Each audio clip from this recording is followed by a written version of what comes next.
ప్రస్తుతం ఆంధ్రప్రదేశ్‌లో పాలకపక్షంలో ఉన్న కీలక నేతలు ఎవరైతే ఉంటారో, వాళ్ళ సొంత ఇల్లు హైదరాబాద్‌లోనే ఉంటాయి. కనీసం ఇందులో ముఖ్యమంత్రి గారు అన్న అయితే ఆంధ్రప్రదేశ్‌లోనే ఉండి, ఇక్కడే పరిపాలన చేస్తూ ఉంటారు. అప్పుడు వీకెండో లేకపోతే అప్పుడో ఇప్పుడో హైదరాబాద్‌కెళ్ళి తన ఇంట్లో ఉండొస్తుంటారు. లోకేష్ గారు కూడా అంతే. బట్ ఉప ముఖ్యమంత్రి గారు అయితే ఎక్కువ హైదరాబాద్ నుంచే అప్పుడప్పుడు ఆంధ్రప్రదేశ్‌కొచ్చి ఆ వ్యవహారాలు అవి ఇవి చూసుకొని పోతూ ఉంటారు. బట్ ఆయన ఉండేది హైదరాబాద్‌లోనే. మధ్యలో ఒకసారి మనం చూసాం గదా!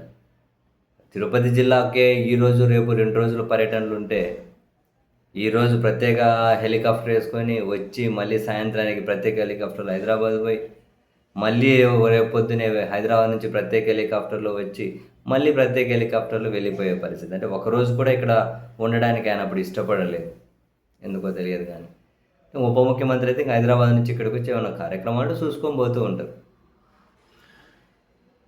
అండ్ ఒక ప్రభుత్వ కార్యాలయం అయితే ఒక డైరెక్టరేట్. సో, వీళ్ళనే ఆదర్శంగా తీసుకుందేమో తెలియదు గానీ, అసలు హైలైట్ 12 ఏండ్లయింది ఆంధ్రప్రదేశ్ విభజన జరిగి.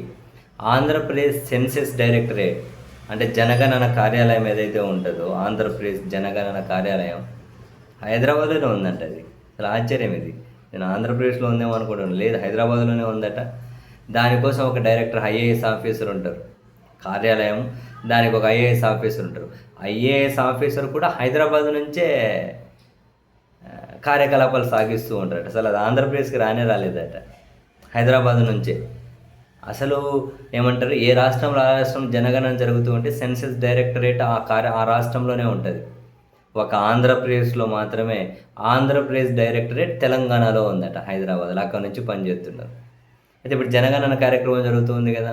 దానికోసం జిల్లా అంటే రాష్ట్ర స్థాయి, జిల్లా స్థాయి, మండల స్థాయి వరకు ట్రైనింగ్స్ ఇస్తూ ఉంటారు శిక్షణ. దానికోసం ఈ డైరెక్టరేట్‌లో ఉన్నోళ్ళు హైదరాబాద్ నుంచి ఆంధ్రప్రదేశ్‌కొచ్చి, ఆ ట్రైనింగ్ జేసుకొని అయిపోయి మళ్ళీ హైదరాబాద్‌కే యెళ్ళిపోతారట. ఐఏఎస్ అక్కడే, ఈ ఉద్యోగులు అక్కడే, డైరెక్టరేట్ అది అక్కడే ఉందట. ఆంధ్రప్రదేశ్‌కి రానే రావట్లేదు వాళ్ళు. ఏమనంటే అమరావతిలో మా కోసం కార్యాలయం కడుతూ ఉన్నారు గదా! అది పూర్తి అయిపోతే వస్తామంటున్నారట. ఎప్పటికి పూర్తి కావాలి? ఇంకా డిజైన్ల దగ్గరే ఉన్నారు. భలే ఆశ్చర్యం. అయితే ఇప్పుడు ఏదైనా జనగణన ఎవరి డీటెయిల్స్ వాళ్ళు ఏమైనా ఆన్‌లైన్‌లో అప్లై చేసుకోవచ్చు. ఏదైనా సమస్య వచ్చిందంటే ఎక్కడికి పోవాలి? హైదరాబాద్‌కే పోవాలి. ఆంధ్రప్రదేశ్‌లో జనగణన ఆ డైరెక్టరేట్ హైదరాబాద్‌లో ఉందట. మరి ఆంధ్రప్రదేశ్ పాలకులు ఇన్ని సంవత్సరాల నుంచి ఏం చేస్తున్నారు? దాన్ని కనీసం ఎందుకు రప్పించట్లేదు? వాళ్ళకేదైనా ఒక కార్యాలయం కూడా ఇవ్వలేకపోయారా? ఇస్తామన్నా వాళ్ళు రాలేదా? ఏం తెలియదు. హైలైట్ అసలు. దానికి ఒక ఐఏఎస్ ఆఫీసర్ ఉంటాడు. దాంట్లో పనిచేసేవాళ్ళు అందరూ అక్కడే పనిచేస్తారు. కానీ జనగణన మాత్రం ఆంధ్రప్రదేశ్‌లో చేస్తారు వాళ్ళు. ఆఫీస్ ఏమో ఆంధ్రప్రదేశ్ సెన్సస్ డైరెక్టరేట్. ఉండేదేమో తెలంగాణ హైదరాబాద్‌లో. అరే! భలే ఉంది కదా సామి ఇది.